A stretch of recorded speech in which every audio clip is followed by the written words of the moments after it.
So to start, we're going to place the eyes. Decide what, where you want your eyes to be. I like that line right in the middle because it's very symmetric.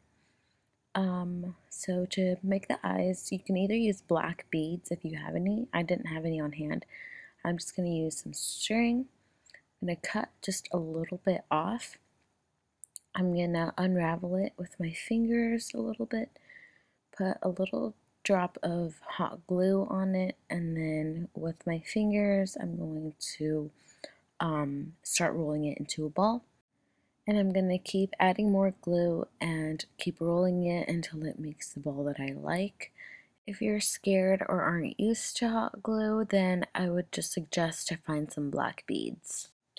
So now we're going to place the eyes with the back of a brush or the tip of a pencil or something. In this case, I'm using the crochet hook. Make a dent inside the head, just a space to place the eyeball in. Place a little bit of glue and then stick the eye into that hole.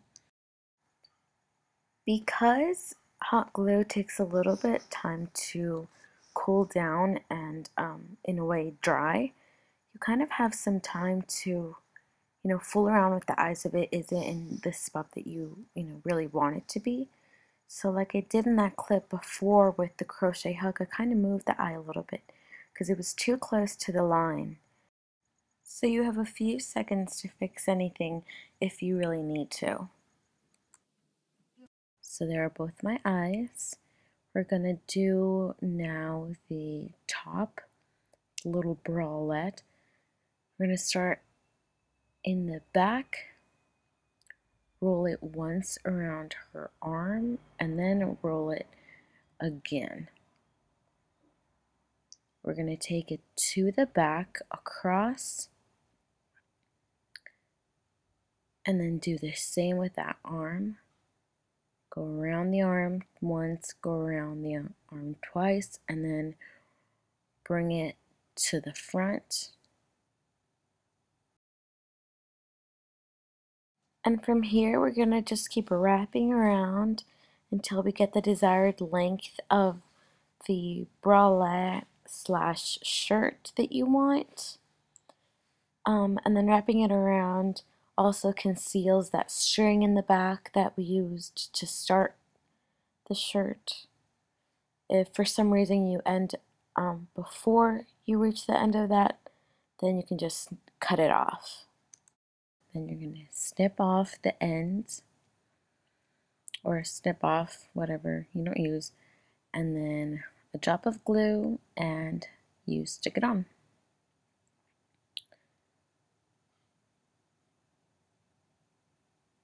If at any moment you put on too much glue, you don't really have to worry about it because you can always cut it off. I'm used to working with glue, so I use my fingers a lot, but if you're not used to it, definitely use something else to push down the thread. And as you see me doing here, I just snip off the excess. So that's the little top, very easy. To do the tail, I'm going to start in the back, leave some string down the middle just so that it's very tight, so that the end is really tight and there's less chances of unraveling. And then start wrapping it around down the tail. If at any instance you feel like it's gonna unravel or whatnot, I always like to place some glue, just like you saw me do there, and then wrap it around just so that it gives it more strength. Make sure that everything stays in place. To wrap the bottom of the tail, I'm going to go down the fins. I don't even know if that's called fin. I don't know if I'm saying it right. But anyways, place a drop of glue at the bottom, at the tip of the fins, and then wrap your your green string around. And the glue is going to help it hold it in place and also make it a lot easier for you to wrap it around that tiny spot. So just like that, and then wrap it around till you get to the top.